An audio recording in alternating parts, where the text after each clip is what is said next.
Hi everybody, welcome back to my channel. My name is Susie and my channel is The Small Art Society. If this is your first time here, welcome, and if you're here again and you've seen any of my videos before, welcome back. It's really great to have you back. Today we're going to be doing the very first video of a series I'm starting on my channel called Shop My Art Supplies with Me. So the whole idea is that I'm going to be picking some items that I have in my art supplies. I have a lot of art supplies that I've collected over the past 10 years or so. And if you haven't seen it already, I made a video on my channel last week where I showed you guys the type of art supplies that I had, all the art supplies that I had, and gave you an overview of what materials I'm going to be working with for this series.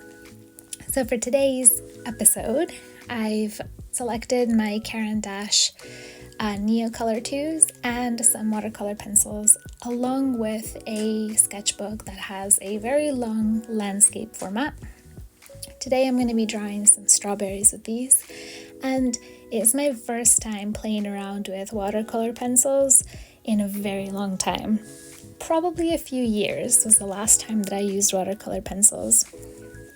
These watercolor pencils are actually the very first materials that I had related to watercolor, and they were my first venture into watercoloring. And I believe I purchased these in 2015, and you can see that they're still quite long, so it gives you an idea of how I haven't probably used them as much as I should have used them, or I could have been using them in the past 10 years that I've had them. But I'm really glad that I've started this series because it's allowing me to explore and get used to the materials that I have already in my art supply kit, rather than going and purchasing new things. I'm not exactly doing a no-buy year. If that were the case, I would have already failed at that because I already went to an art shop last weekend.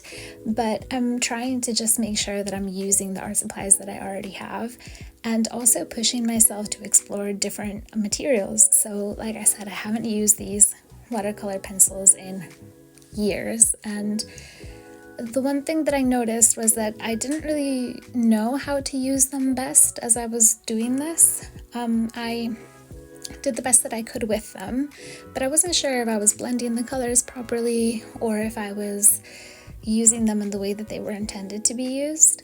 And I have two thoughts on that. The first one being that sometimes when you have an art supply that you're not too sure how to kind of use, it can be a little bit scary to approach it. However, my second thought about this is that sometimes I think that can be really freeing.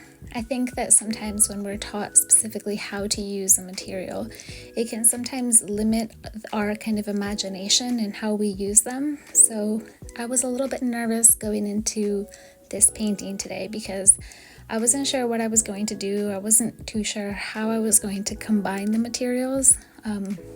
Like I said, the watercolor pencils I haven't used in so long, and the Neocolors, I absolutely loved them when I purchased them last year, but I haven't gotten the chance, or I haven't made the time to kind of play around with them as much as I should and get used to them and understand how they work. So I really wasn't sure how I was going to approach this drawing today.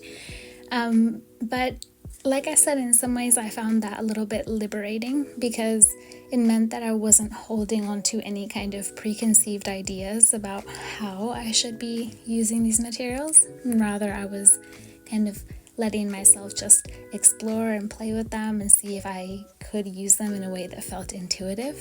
And so what I ended up doing was trying to use them kind of as colored pencils and layering the colors. And after I finished getting the kind of basics down, I also added some water to kind of blend the colors a little bit. And one thing that I noticed was that, obviously the intensity of the colors is not very intense. So I've been painting with Daniel Smith watercolor paints lately, and the intensity of those colors is just so strong, and it blows me away every time I use them. That the one thing I did notice today painting with the watercolor pencils was that the colors were a lot more muted, and they just weren't as intense as I'm used to at the moment. But I don't think that that's a negative thing. I mean, at the end of the day, this is all about kind of playing around with supplies and exploring different mediums and really just kind of having the space to explore and create and not feel inhibited by how I should or should not be using some supplies. The other thing that I noticed was that I think the approach that I took worked really well. So I tried to work in sections because I knew that I was going to be adding color. I knew that I was going to be adding water, and I didn't want to have the different sections blending together. So the green of the strawberries and the red of the strawberries, I didn't want those blending together. So I worked in sections, and I found that to be really successful for this particular drawing. And once I kind of reached this point, I was sitting there and I was thinking about how I could use the Neo colors to add a little bit of texture because it felt a little bit flat. And so again, I wasn't too sure how to integrate the Neo colors, but I decided to kind of go in and just hatch with them. And obviously I wasn't going for anything very realistic with my strawberries here.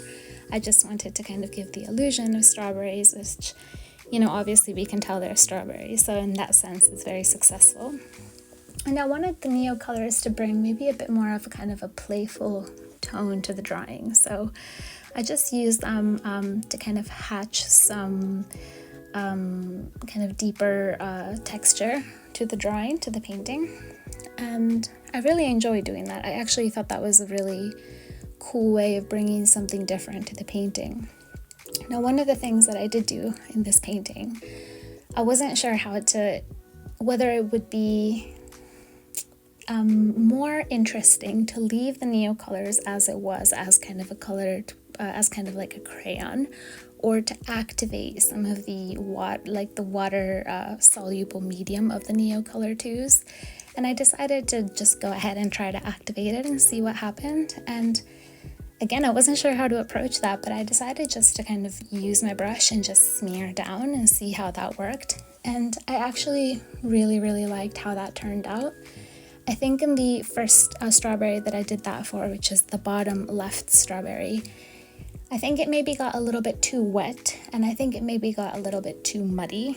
But having had that experience, I made sure that I used a little bit less water in the second and third strawberries, and I made sure to try to limit the number of strokes that I used so that the colors weren't blending in together too much, and so that the Neo colors were just slightly activated. And I found that to be really fun and interesting. I really liked the process of doing that. I wasn't too kind of caught up with making it perfect. I wasn't too caught up with making it look realistic, and that tends to be the style that I kind of make art in. I really appreciate realism. I think realism is absolutely phenomenal, but it's just not the type of art that I like to make personally. For a very long time, I think realism is what I focused on, and I actually didn't think that I could use color, kind of like colorful art materials for a very, very long time. For a very long time, I thought that I was just a charcoal, graphite, and kind of black fine liner artist. I didn't really understand color. I couldn't put it together properly. And it wasn't until I purchased this set of watercolor pencils, and that was my quote-unquote kind of gateway into the world of color, really. Once I purchased these and I started playing around with them 10 years ago, it took me about 2 years before I kind of felt like I was, ready and interested to play around with watercolor a little bit more in a more traditional way, let's say. And at that point I purchased my Cotman watercolor set. So Winsor & Newton Cotman is the student grade, and since then my watercoloring has taken off. But it's really interesting how art evolves for everybody and how everybody's journey is very different. A few years ago, I never would have thought that I would be using color in such a kind of confident way. I definitely don't think I know everything about color. Color theory still blows my mind a lot of the time, and my art is not phenomenal. However, I'm really proud of the fact that I've pushed myself to become more fluent in something that I never once thought that I was going to be able to kind of get the hang of. All in all, I think that this experiment was really successful and exciting, and it was a fun time for me. I think if this is something that you're interested in doing alongside me, please let me know. It would be really fun to kind of see what else people are making when they shop in their own art supplies rather than kind of getting necessarily new things. I'm excited to see what other things I'm going to be drawing this year. I think it's going to be interesting. It's certainly going to be a challenge. I actually couldn't help myself even with this painting. I looked at it and it felt like it wasn't entirely finished, and I just couldn't help myself. I'm absolutely obsessed with Serpentine Genuine by Daniel Smith. Absolutely obsessed with it, and watercolor is my safe medium at the moment, meaning that that's the one that I'm the most confident in and that I use the most, and obviously I want to push outside of that for this kind of challenge. But I couldn't help myself. It felt like this needed a little bit more. So I added in just like a wash of Serpentine Genuine in the back of this painting here. And I like the way it came out. It's just such a beautiful color. I think you could add it to anything and it would just be so beautiful. And it's probably the color that I own that I find to have some of the most beautiful granulation. Now, this paper isn't the best watercolor paper, so there is some granulation, which you'll be able to see shortly, but there's not, the best type of granulation on this. However, this color, along with Rose of Ultramarine, are my absolute favorites in terms of granulation. I think I try as hard as I can to embed those colors into as much of what I do, because the way that it granulates and separates is just so beautiful and so surprising sometimes. And I find that to be such an exciting part of my art creation. I think it's, it's great to be able to have some level of control over what you're doing, but it's also great to let the watercolors just kind of play and turn out how they will. So I hope you enjoyed this first video of the series. Let me know if you're planning on doing something similar and coming along this journey with me this year. If you are mixing any of your kind of existing art supplies and creating something, let me know what that's going to look like for you. And here's a close-up of the painting I made today. I hope you guys enjoyed this video. Feel free to subscribe, like, or drop me a comment, and I look forward to next month's video. Have a nice day.